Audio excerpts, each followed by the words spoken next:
પિયુષભાઈ ભગત વિરલ હોસ્પિટલમાંથી બોલું છું. મારા હસબન્ડને પિયુષભાઈ ભગતને થોડા દિવસ પહેલાં ચાલુ સ્કૂટરે મસલ્સ ખેંચાઈ ગયા હતા, એટલે અમે અહીંયા ડૉક્ટર વિરલભાઈને બતાવવા માટે આવ્યા હતા અને એમણે બહુ જ સરસ ટ્રીટમેન્ટ કરી અને એક મસલ્સ ફાટી ગયો હોવાને કારણે એક નાની સર્જરી કરવી પડી છે અને એ ખૂબ જ સરસ રીતે સર્જરી કરી. ઓપરેશન એકદમ સફળ થયું.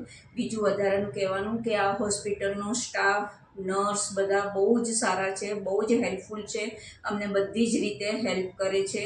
અને ખાસ જણાવવાનું કે ડૉક્ટર વિરલભાઈનો સ્વભાવ એઝ એ ડૉક્ટર તરીકે બહુ જ સરસ છે, એકદમ શાંત છે અને સૌથી વધારે તો એ પેશન્ટને સાંભળવા માટે એ સમય કાઢે છે અને પેશન્ટની નાનામાં નાની બાબતોને એ બહુ જ શાંતિથી સાંભળે છે અને એનું સોલ્યુશન પણ કરી આપે છે. એટલે બધી જ રીતે આ હોસ્પિટલ એકદમ સુપર છે.